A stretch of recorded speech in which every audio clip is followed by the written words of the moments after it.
Okay, hello everybody. I will continue admitting people from the waiting room here. But hello, welcome to today's pre-course live session with instructors. My name is Joe Levy. I'm one of the instructors. We also have... And I'm Emily Langdon. I'm the other instructor. And just a quick, well, we'll get to that. But let's dig in. And yeah, feel free to use the chat and introduce yourselves, say hi. We have over 100 people in this session, so you might know somebody. But just as a high, people blow up the chat like that. I do this in my class, and everybody just, it comes up. So, hello, welcome, and Happy New Year, everyone from everywhere. This will be fun. Yeah. Here's the quick breakdown of the agenda, so you all know what we're planning today. We're going to give a general overview about the course, then do a module by module breakdown or highlights, just in case folks are completely new to this or don't know anything about it. We'll then talk about and give some tips to best utilize the course, both as an individual as well as if you want to coordinate the activity on your campus. Share a little bit more from us as instructors, both things we enjoy or keep us excited about the course, or other instructors might want to share with folks. And then we'll have some time at the end for questions that you all might have. And I will do my best to watch everything, the waiting room, the chat. So, but hopefully folks can maybe save questions to the end, or if your question's not being answered, maybe keep posting it in the chat, or maybe Emily we can monitor for one another when the other person's talking. Okay. Joe doesn't know that I'm like over here chatting up people on the side and not paying any attention. Did you just sign me up to do something, Joe? You said help if you're already on the chat. That's exactly it. That we'll monitor chat as we go along. Okay, so quick overview and history lesson. Well, first I should explain the acronym. Student Affairs Assessment Leaders is a collection of volunteer student affairs affiliated professionals. It started around 2008, where people recognized that oftentimes with student affairs assessment, there maybe isn't a full-time person that is dedicated to that work, and even if they are, it's a new position at the institution, and folks might be put in that position with very little resources or information of how to best do that work. So we formed this community, and we've been trying to provide free resources for people ever since. And one of them was in 2015, we thought, well, aside from the webinars that we might be doing and the conversations we have on our listserv, which Sal is free, so if you all want more information about that, I can share more about that later, but free to join. But we said, well, let's put together some resources of very common assessment-related elements, the assessment cycle and common pain points that people might experience. That they have this playbook that they can refer to, and some resources from people, across the nation. And so we have on our website all the contributors, but I mean, we had representation from a number of institutions, multiple voices and perspectives, and we put together these documents. But then, rather than it just being a collection of PDFs, I at the time still had really good connections with my graduate school, Colorado State University, and knew that they were offering free massive open online courses, MOOCs, about various student affairs topics. And so I approached them and said, would you all be willing to partner with us and launch this course? They said, absolutely. So 2015-16 is when we worked with student affairs assessment leaders to put this content together. We then translated that and launched the course in spring of 2017. And we've then run a section every year around the winter, spring time And so this is the 5th year that we are running the course. I'll let Emily talk about the nature of the course. Absolutely. Thank you. So I got involved in this. Joe and many other colleagues were what they called them the developers of the content. So there were the developers. And then I also had a path that goes through Colorado State University. So I got hooked up with the opportunity to become an instructor. So I was added to the group when the developers were handing off to the instructors.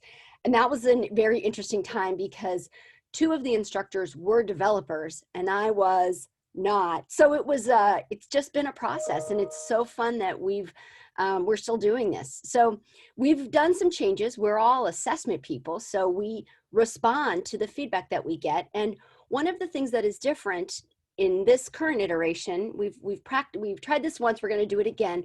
The MOOC is actually self-paced. There are 8 modules. And for students, you can log on as soon as we open it and you can race through this thing. You can do all 8 modules in one weekend if you have no other plans. You can take it a little bit at a time. You can look at your schedule and say, I'm going to do some here and then take some time off and do some more. You really can go at your own pace. What you need to know, however, as students, is that Joe and I, as instructors, have divided up the modules, and we will release our energies each week on a different module. So when it opens module 1, I think we send you an email Sunday night or Monday morning to say, hey, it's time to do module 1. And we will respond all that week to discussion boards, and we will try to stay on top of that. We will leave behind module 1 the next Monday and start on module 2. And Joe and I will alternate. We'll be engaging with you on the discussion boards, but we don't run ahead and we don't really kind of look behind. We stay on the schedule. So that's helpful for you to know. If you go ahead, you might not get as much reaction from the instructors. And that's okay, because it really is hopefully a group of peers who are also engaging with each other. So if you are out of sync with the instructors, you might want to pay close attention to responding to your peers' discussion boards, because it'll take us a while to catch up to those.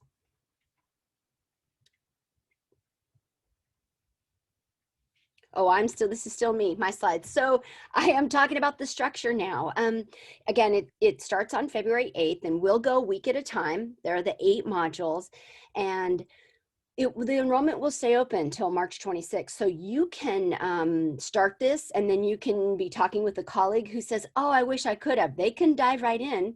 And again, because it's self-paced, they can catch up. So it really, it is massive and it is open. So these are some of the features, and we hope that that is helpful to busy, most of you fully employed professionals who are trying to get either a refresher or something on assessment. So my next slide talks about the earning the credential. There is an opportunity for you to be able to turn to your supervisor or in your HR, whatever. We at my institution do something called summary of accomplishments. So you could share that in your evaluation, where you can actually say, I completed this credential, and get like a little badge or a recognition that you completed this. In order to earn this, however, you can go at any pace you want to, but you need to get 75% or better on the quiz. And I will just recommend that if you move too quickly and you don't do well on the quizzes, it means you're racing through the material. We've kind of seen some of that, but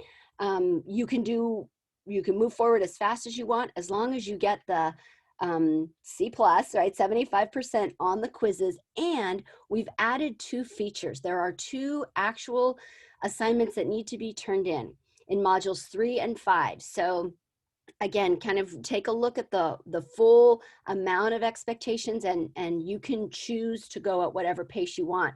But in order to get the credential at the end, you'll download a certificate or a badge. It will require the submission of those writing assignments and the average score on the quiz, 75% on the quizzes.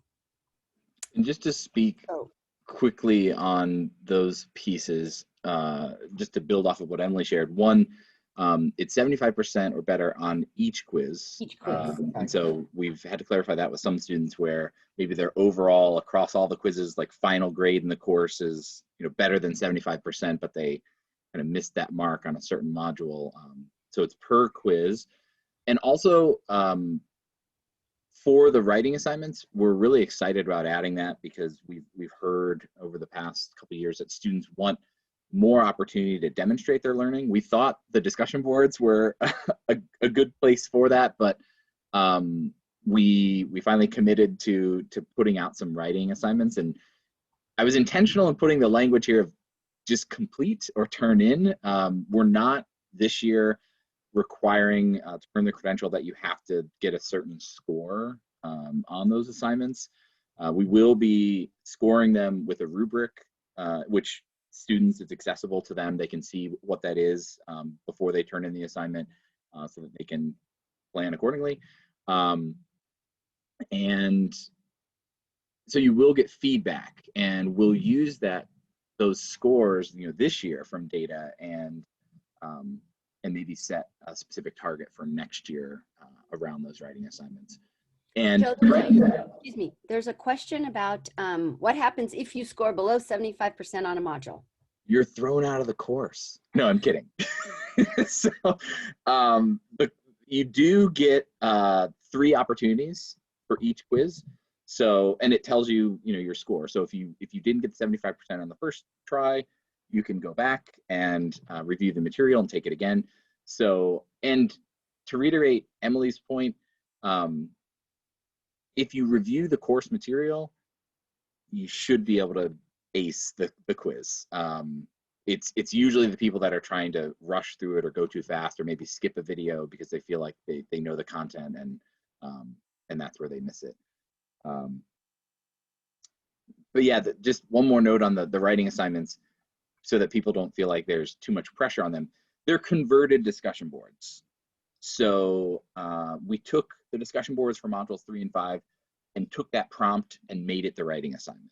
And I tried to be really clear and looked at past discussion board responses in terms of average amount of writing that people provided with their responses. So I give that as a guideline, but it's just a guideline. And again, you have the rubric there. So although they're assignments, hopefully it's not too intimidating. But yeah, if you want the credential, you need to turn those in. Okay, so module breakdown.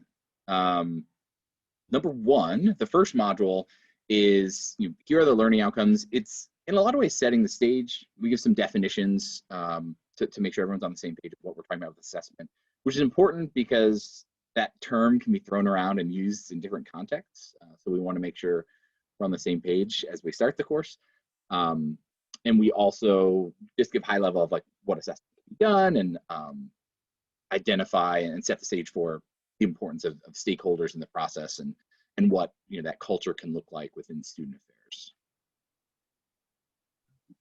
And that's also a time, that's also a time that we encourage attendees to introduce themselves to one another, and we have some tools and mechanisms to help enable that, not only for you to share that information, but also then hopefully make it easy then to refer back to and connect with individuals from in a similar functional area or working in a similar type of institution, or just follow people that you like their responses throughout the course.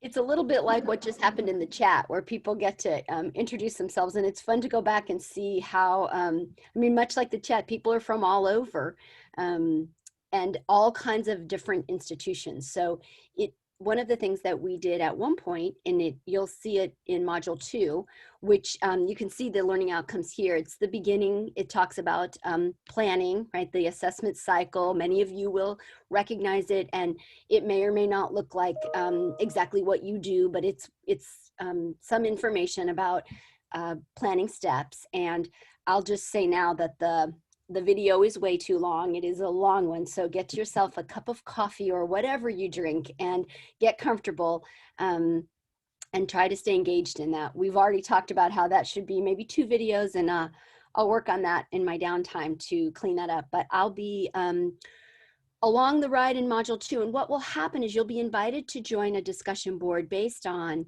institutional type. And it's just a way to, everyone will introduce themselves in module 1 to the large discussion board. And then a couple of times in the class, the modules are, the discussion boards are broken up by institutional type, and it's just a little bit more manageable group. So that will be an opportunity for you to kind of get with like institution folk and share some ideas. And the prompt in module 2 is always fascinating to me. The question is, what's the hardest step? And you'll see, pretty much someone says every single step for them is the hardest step. So you get, wherever you are, you're in good company.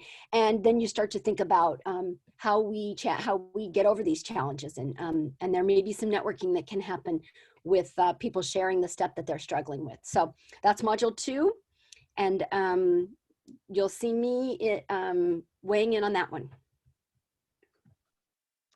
And I should say, to Emily's point, I think we got to skate by for a couple years with average videos, but I think with COVID and the ramp up of so many people stepping up their video game and their online teaching, we certainly, when we were reviewing things for this year, realized we probably should do something next year. But we were focusing on some other enhancements of the course for this year, so don't judge us too harshly on our past videos. But speaking of judging, module 3, coaching and consulting. So the title of this course is applying and leading assessment, and so going back to the purpose behind this, we know that oftentimes you can be put in a position of leadership for assessment and be given no support or guidance of what that looks like, and you may not know how to really dig in and weigh in, especially if you don't have a formal assessment position and you're more, say, like director of career services and tasked with leading assessment for your division, and you're more of a peer. So this module really goes through a couple different elements to coach other folks on when it comes to assessment, as well as a mindset and things to think about if you are put in that position. It's a good, I think it's a great session, and it's one that I think we don't talk about enough, the skill set of coaching on assessment. So yeah, there's a couple videos in there, and this is the first module that you have a writing assignment, and so there's a prompt of how to take what you've learned and offer potential coaching to a given situation. Oh no, link not found. I was just about to say, Joe, we got a link that's not working. I'm gonna leave that up to you. Yeah. But I'll talk about module 4. Yeah. So module 4 is this is where you'll see that we are doing some handing off. Ben, one of our instructors in our team, is taking us a step away from this offering of the MOOC. And so you will see his videos, and you will see his content, and then someone else, me, probably will be weighing in on the discussion board. But this is really, I actually have done this module before when we move some things around.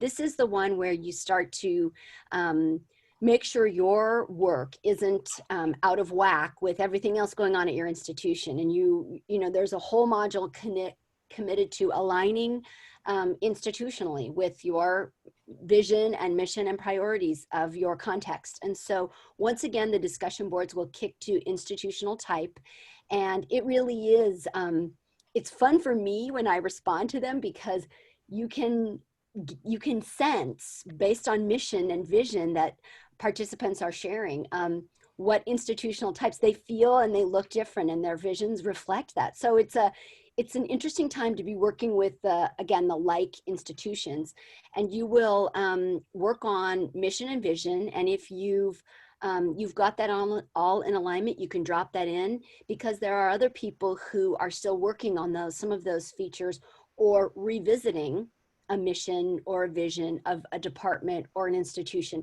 So there's lots of good sharing that can happen as we really make sure that assessment is all connected to the larger picture of our institutional purpose. So it's a fun video, and that's you'll meet Ben, and you'll hear from me as you respond with your lessons and your takeaways from your own exploring your own mission and vision. Module 5 bounces back to me, and this is, I mean, we thought it was an important module before, but especially over the past 2 years, how equity and diversity and inclusion has certainly been an elevated topic within the assessment community. It just further reinforces how important this module is. And we approach the topic, it can get a little theory heavy when we're talking about mental models, but we have a couple different videos where we break down the content and also offer some personal takes, which I should also note in general that throughout the course, we made sure as instructors to, certainly there's the lecture videos, but then we also give our own personal take on the content, either an example of us applying it, or just giving more of a breakdown or a connection between the videos that might be there. And this past year, super excited that we had some very eager and enthusiastic people who enjoyed the course that had follow-up afterwards, and I capitalized on their follow-up to ask if they'd be willing to record their own kind of personal take of the content. And so you'll see those throughout the course as well. And on our website, we even posted a few folks even made videos like general endorsements for the course.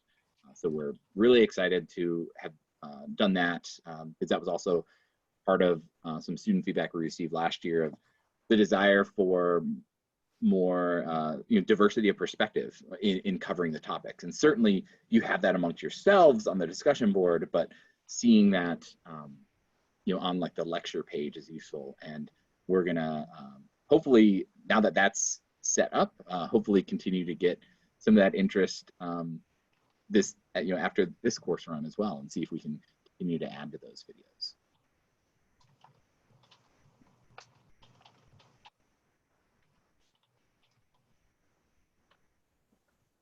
Oh no, I think we might have lost Emily.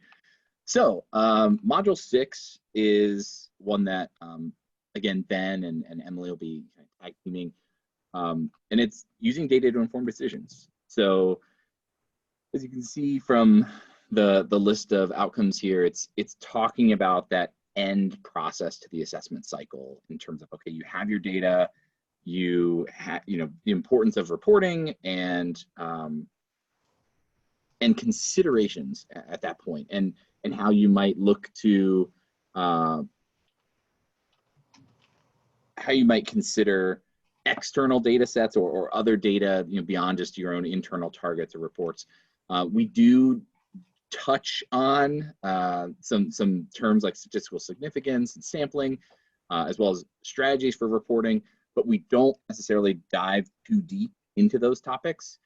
That said, and there's a good reminder for all the topics, we prioritize the lecture content, and we, in some sessions, some modules give specific readings we want you to read, but every module has a further learning page where we just overwhelm you with resources and articles and books and references to websites and examples from other institutions, so that if any of these modules are really why you're here or what you were really trying to get out of this course, you can certainly dive in and learn as much as you want about those pieces. But we try and keep, because we know each of these modules can cover, I mean, you could do a whole course just on each of these individual modules. If it's certainly a passion area for you or something you definitely want to learn more of, then definitely check out the further learning pages on each of the modules, because you'll get a lot more information there. I'm back. And Emily's back. So I did 6, so if you want to pick up 7. Just in time for module 7. Sorry, it's raining in California and we just lost electricity. This only happens when I'm on these live sessions with Joe Levy, so I'm blaming him and his bad Chicago weather. But Module 7 is, it's my favorite, but it is the culture of assessment, where we really talk about all these cool things that are happening are going to be one-offs unless you can embed in your institution this culture of assessment. And there's a model that we share, and it will, it's an opportunity to figure out what other things you can do outside your current assessment endeavors to make sure that what you're doing is connected to, again, creating these beliefs that what assessment is our work, instead of that constant, perhaps you hear it. I was just talking with some colleagues about how assessment is always this add-on, and how do we make it completely connected to our work. And that's about developing that culture. So it's a conversation kind of late in the game. Once you've got some robust practices, how do you make sure that they're taking root? And when the champion, right, who loves that assessment project perhaps leaves or takes on other responsibilities, that the commitment is still there, right? The organization has learned, not just the individual. So that's Module 7. So Module 8, the final module of the course, is, as its name describes, it's really our opportunity to try and bring everything together. And, you know, especially coming off the heels of the culture conversation, thinking about, you know, how to employ what we've learned, what we've covered in the course, and bring it to life in your given position, whether you're a full-time assessment person or whether you are, you know, attending this course because you are kind of tasked with doing assessment for your department. But the focus here is what to do and how to go from this course forward, both in identifying things that you may still want to learn, or, you know, setting, you know, goals or plans for yourself to apply this information. And it's also, the discussion board is looking at an opportunity to give us feedback about the course. And, you know, are there things that you really appreciated, or like your favorite part of the course? Are there things that we could do better? It's also where we plug the end of course evaluation, and that's another rich feedback opportunity for us. Just like at the beginning of the course, there's a welcome survey that helps us collect some demographic information about who's taking the course, as well as some information about why you're taking the course. All right. So we can talk a little bit about the opportunities, right? Course utilization. I've got, we think about this in two sort of spheres. One is what you, what individuals can gain and kind of do when participating in a MOOC like this. So this is an opportunity to learn about student affairs, to learn about assessment, or both, right? There are going to be folks who aren't in student affairs in the MOOC, and there will be kind of interactions that it's always interesting to see what other units or divisions or departments are doing. So there's a lot of rich learning opportunities to just deepen your own understanding of our assessment work. We add in, every single module has a page of just additional resources. And one of the things people say at the end of the course is, you know, I'm just going to save all these links. There's so much there, and I know it's there, and I'll go back to it to share with my colleagues or when I need it. So it's just a commitment to getting lots of resources, and you can use them when you need them. And then we have over 1,000 people registered. We're super excited. So you can we're starting to develop this maybe virtual network of people who are committed to the continuous learning around assessment. So there's lots in it, I think, for you as an individual. And like anything, if you were talking to your students, you would say, what you put into it is what you get out of it. So it will kind of be on you to use the discussion boards to click on the links and really see what's there and ask good questions. But it's an opportunity for you to deepen your knowledge. And then we also talk about using the course in groups. This is a little bit different with COVID. We've talked about how Some people might connect the course to their professional development. People are always saying we need more professional development. It's free. You can get a whole bunch of people from your unit, from your institution to do the MOOC together and then meet up. And we used to say, you know, you can do this online and then meet in the face-to-face world. Maybe you'll have to resume, do some more Zooming and talk with colleagues about you know, what they have learned and what it means for your institution. It becomes particularly powerful late in the game when you talk in Module 7 with your colleagues about developing that culture of assessment, when you've got several champions who've got all this information and all these resources. We also see folks, it's not even fair to say on the other side of the aisle anymore. That's become a term I guess I can't use in my higher education organizational structure conversation, but faculty are also connected to this. And if you've got some colleagues who are in teaching or research who could be allies in this, this is a great opportunity to get some resources and engage in a conversation with them. So don't just stop with the self. See if you can engage others and pull in. We know that people can hold each other accountable, and it might be a way to make the learning more tangible as you move forward. And just to build off of Emily's point, and it's something I tell anyone who reaches out about the course, is I reiterate that, again, it's free and it's self-paced, so you have access to everything from day one. But I know that whenever we would choose to offer the course, it's not going to be perfect for everybody. So I always stress to folks, okay, if now isn't the best time for you to kind of lead your team or more people in this course, just have them sign up, and whenever that time is, then you all work through it. Now, in doing that, you may not be able to earn like a badge for course completion, because if the course is over, then you couldn't do that, but you'll have access to the resources. And you know, the underlying importance and why Sal created this course is to be a resource. And so it can still be a resource for you, even if February 8th through April 5th doesn't align with your schedule. So I always tell people that, and feel free to continue to share that as well. So in thinking about course utilization, wanted to share some data with you all. Number one, despite me disparaging some of our potential videos, we get high scores. You know, from last year, you know, students said, you know, on a scale of 5, they gave us 90% of them gave us a 4 out of 5. We also had over 80% of them say that the course activities had a positive impact, and we had 89% tell us that the course materials had a positive impact. And just to differentiate those, activities related to discussions and quizzes, and materials related to videos and articles that we provide. We also had some pretty positive quiz scores across the board. So definitely note the scale here. The lowest quiz score, the lowest quiz average across completers was 94%. The highest was 99%. Across all the scores and all the course completers, the average score was 97%. So that reiterates that the quizzes, we designed them so that if you watch the content, you should do well on them.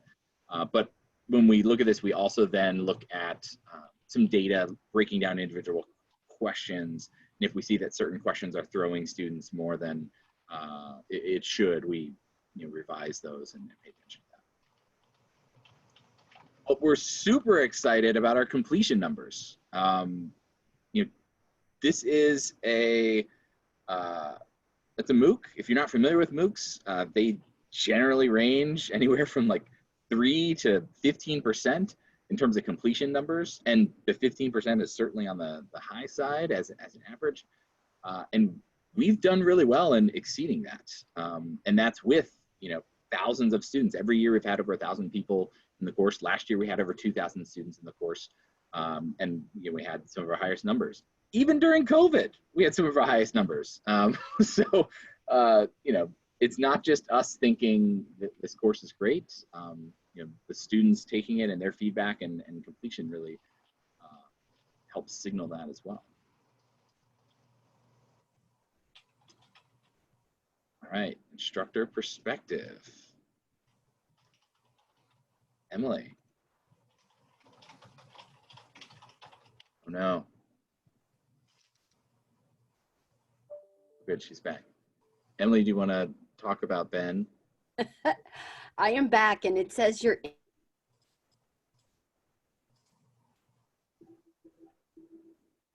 Oh no, she might be continuing to have issues.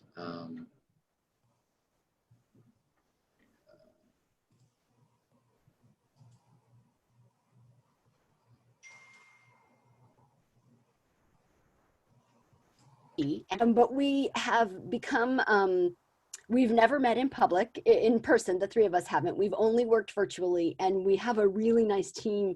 So we're going to cover for Ben, and I hope that I can do.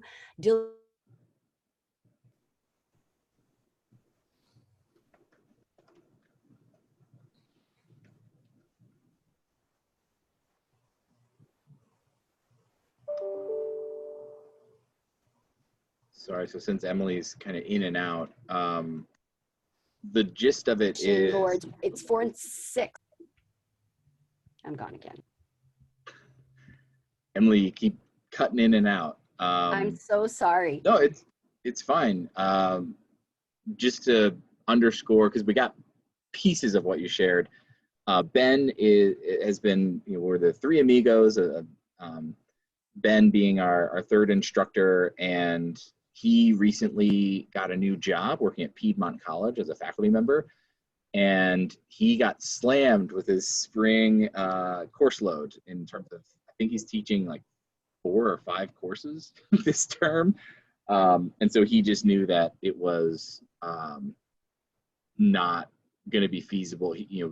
Respecting the process, he didn't want to give less than he should. So his videos are still there, and his feedback is certainly incorporated, but Emily and I are going to kind of tag team and take over some of the discussion elements for what were typically his modules.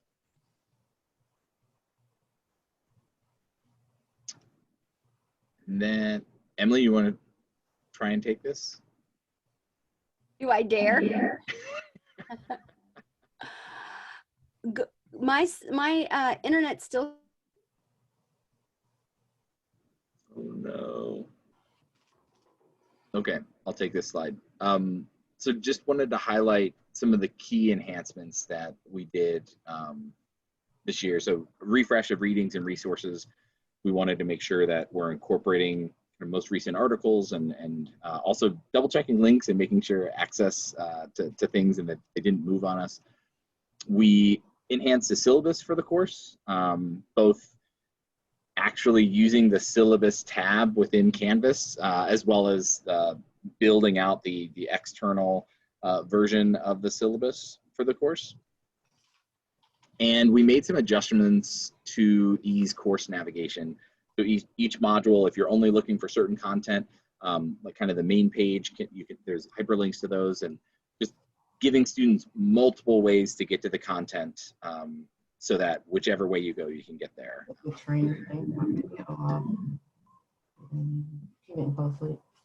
And then we also expanded the course website on Sound. So let me quick show that. Can I get a thumbs up or a yes in the chat? Can you all see the website I just pulled up? Yes, okay.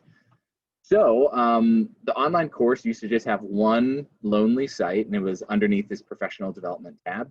But now we have its own tab, and it has multiple pieces of information. This is kind of the home page. So whether you click on online open course at the top or course details, this is the page that you land on. It has registration information, overview of the course, some details about our partnership with National Louis University. And then we have all these sub pages with rich information.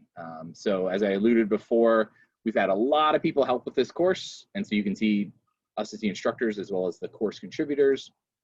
We have a lot of data about the course, and you can even download our reports and read blog posts from the past 2 years. We talk about those. As I put in the chat, we're recording this session and we will post it on this web page dedicated to our webinars and videos. You can see down at the bottom past recordings. We've uploaded our past ones as well. The video will also be posted within the course for people within the course.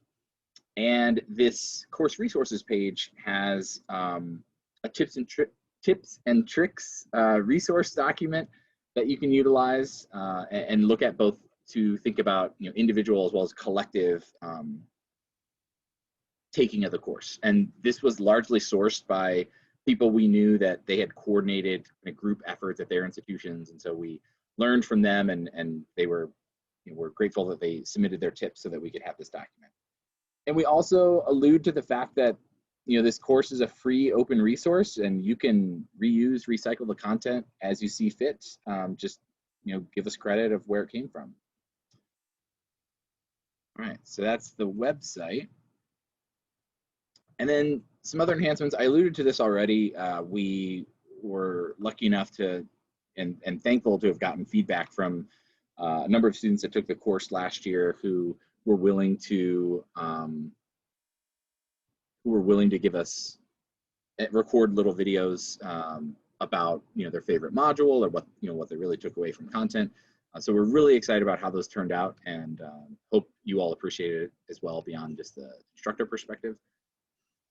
We also, and it's totally optional, but one of the things that is tricky within the course is I don't necessarily like the way Canvas sets up the discussion boards. It makes it a little, there is a way to search for people, but because we have thousands of people in the course, the discussion boards can get a little overwhelming. Don't let that discourage you from participating, but as a way to try and help make connecting to other individuals easier, we added in a Google Sheet that you can add your name, your contact information, your functional area, basically information about you, and then people can use that sheet to sort and find people of interest or of like institutions or functional areas to better stay in touch, because especially with everybody taking the course at their own pace and hundreds of people commenting on the discussion boards, it can be tough to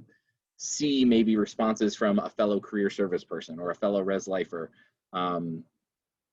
Or if we have some brave faculty, or we do get a good amount of international students, as well as people who aren't working in higher education but are in education adjacent entities. That can be an easy way for you to sort and find folks who might be in a similar position. So we're excited to roll that out.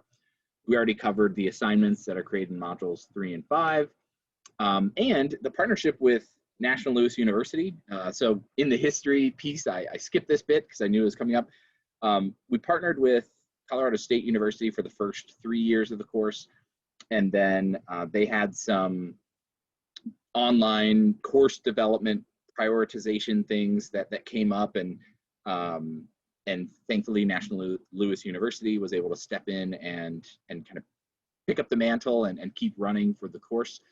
So they were our official partner last year. They're still our partner this year, but one of the enhancements of that partnership is that we have an EDD program in higher education leadership, and working with the program director and him knowing the course, we've set up a PLA opportunity that students who complete the course, should you be looking for a doctorate in higher education leadership and enroll at NLU, you can get 1 semester hour of elective credit. And then the program director also said, and because 1 credit doesn't quite make up a course, if you want 2 more credits to fully replace like an elective course in addition to the 1, you can put together like an independent study or practicum where you're demonstrating the application of what you've learned from the course to then round out kind of those 2 additional credits. More information about that on NLU's website, and since I'm wearing multiple hats and work at NLU, happy to answer some of those questions as well. And I think this, if you haven't picked up already, both Emily and I are really excited about the course. We love teaching it. We're going on our 5th year doing it. And for me, to Emily's point, I was one of those developers back in 2015. So this is now year 6 for me dealing with this content, and I still get really excited about it. So and seeing by the numbers, both in people attending today as well as people already signed up, we have over 1,000 students signed up already. We see that others are excited too. So we hope that excitement carries through in the course, and yeah, are happy to start to take some questions. So feel free to chat those in. I just want to, again, thank our partners. So again, this course originated with the Student Affairs Assessment Leaders. If you all want more information about them, I can throw the website in the chat. If you go to the course website, then you're on Sal's website. So you can navigate back using the breadcrumbs and the navigation. I explained a little bit about our partnership with National Louis University, but we're really thankful to have a home and support there. And again, course start is February 8th, meaning as of February 8th, if you register for the course, you can do anything within it. And again, since it's self-paced, if seeing the modules, you want to dive right into module 7 about the culture, you can. You can just use the course navigation to do that. You don't have to go in order. And the content, it somewhat follows the assessment cycle, but there are some pieces that are somewhat independent of one another. So if you wanted to skip around, you could. And enrollment is active until March 26th, which help with calendars. That's actually the 7th week of the course, meaning that enrollment is open for almost the entire length of the course, because we know that, again, timing may not be ideal for everyone. Plus, people might catch on or hear about this late. So we want to make sure, again, that people have access to this resource as much as possible. And to Emily's point, if you happen to have a good chunk of free time, in that last week of March, we've seen people complete the course in just a couple days, because it's certainly doable. The people that spend like more than an hour per module of the course are ones that are really digging into the further learning content, or being really great in engaging with the hundreds of people on the discussion boards, which we totally encourage. But if your goal is just kind of an individual one of getting the content and getting the badge, you can totally do it in a couple days if you have all that time. Okay, question. And I think I just answered one. Somebody asked me about how much time each module should take. And we've even gotten that when it comes to our data. Here, let me pull that up. Historically, students have told us that they spend 1 to 2 hours per module. The vast majority of students have done that.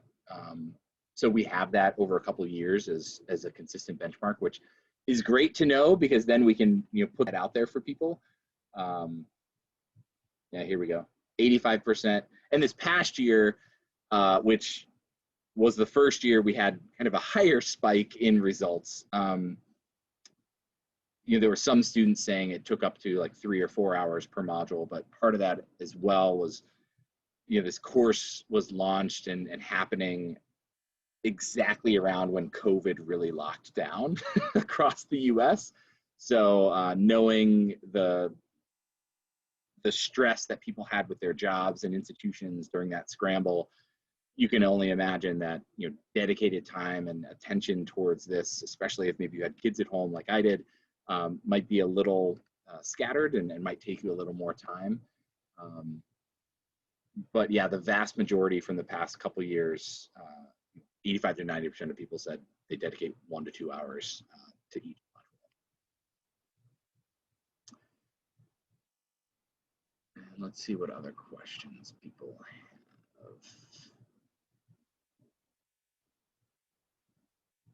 Somebody asked, they said they have a full week of time to devote in the last week of March. Yeah, and let me show give you all a sneak peek of the course real quick, so that you can get an idea of what we're talking about.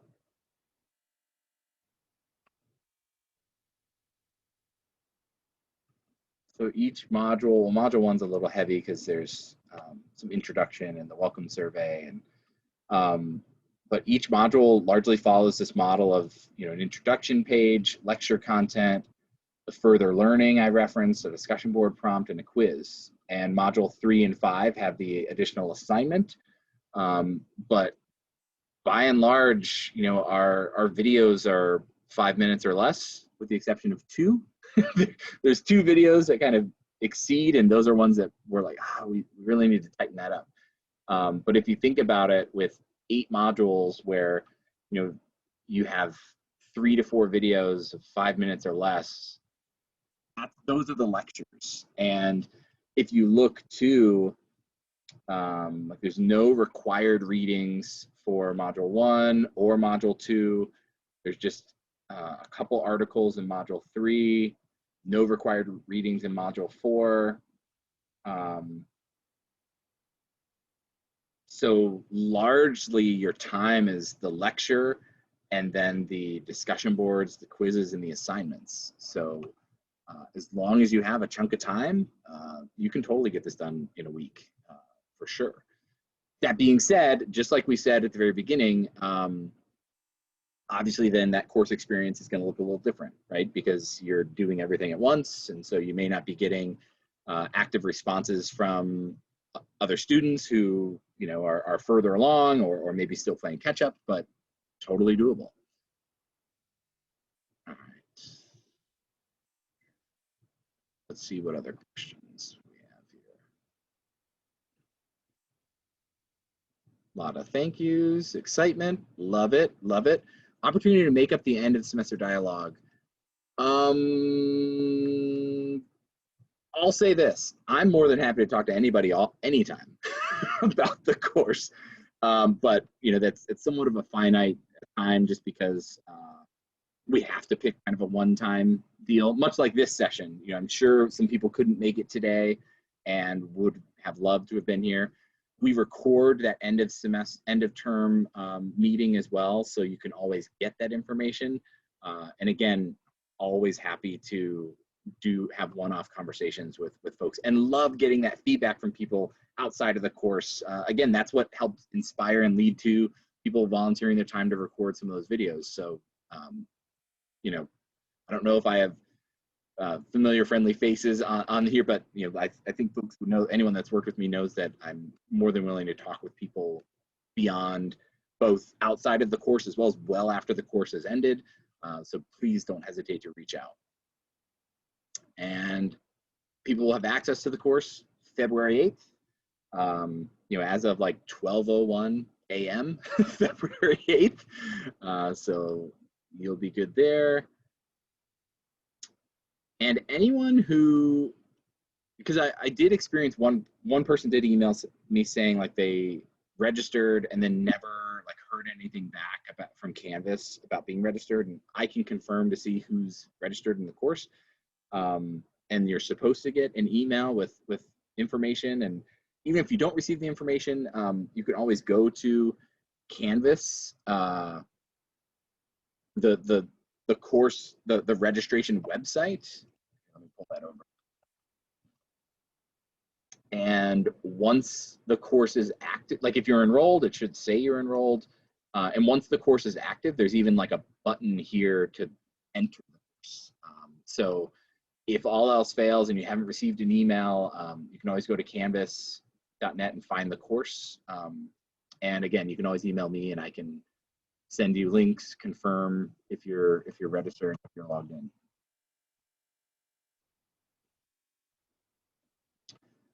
Some good thank yous. Okay. Someone asked if there'll be weekly Zoom sessions. And yeah, kind of office hours.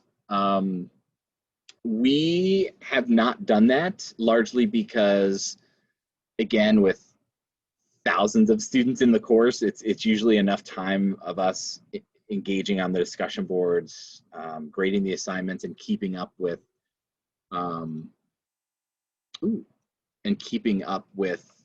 just everything going on. Because again, with it being self-paced, we have people doing module 1 discussion board in that final week, and then trying to blaze through the course.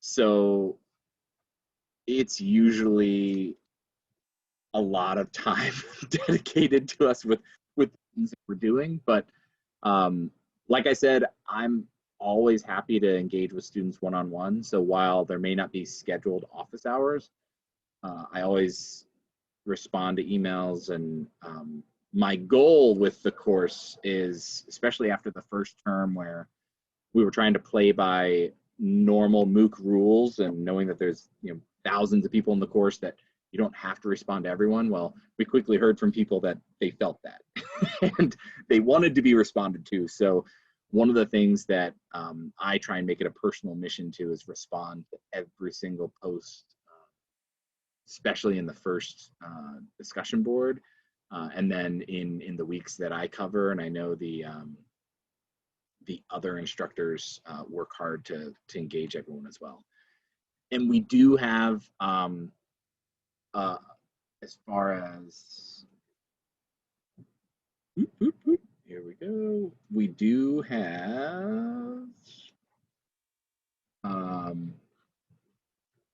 far as discussion boards are concerned, we do have like a help forum where people can post general questions. You can also post questions on the regular discussion boards, but we do have a designated help forum that you can post general questions there. So that is something as well. Ooh, and somebody asked a question of, is there a general definition of what unit student affairs includes? That can really vary by institution to institution. And some people may prefer or use the term co-curricular. For me, my generic description that I usually give is, if your area directly interfaces with students and you hope that that interaction will lead to something they will know, think, be able to do, beyond just like a simple transaction, then I usually consider you a student affairs area and include you in my efforts to have you do assessment plans and assessment of student learning at the institution. So a great example is, I've been at some institutions where, given the division of responsibility that includes like the registrar, I've been at some institutions where it does not include the registrar. I've been at some institutions where we include, say, like facilities and operations, because they have student employees, and student employees, there are learning outcomes associated with that. And I've been in institutions where, even if they have student employees, that's not something the institution wants to engage for that area. So sometimes it can be a very institution-specific conversation, but the general definition that we hold to is a student-facing, student-serving area. Even if it's technically under your academic affairs, I at least consider the student affairs area. And yeah, to Anna or Anna's point there, students are more than welcome. And I'm really hoping that with the Google document, that as people can volunteer their information, that we hope and would encourage people to engage on their own, connect on their own. If there's enough interest and need and kind of common call for a time, seeing if as instructors we can accommodate that. But we're also trying to navigate that we have people all over the world taking the course, and that we try and do our best to accommodate everyone's needs. But speaking of accommodate your needs, I want to be sensitive to your time. Thank you all so much for joining the course, or for coming today. I hope you're joining the course.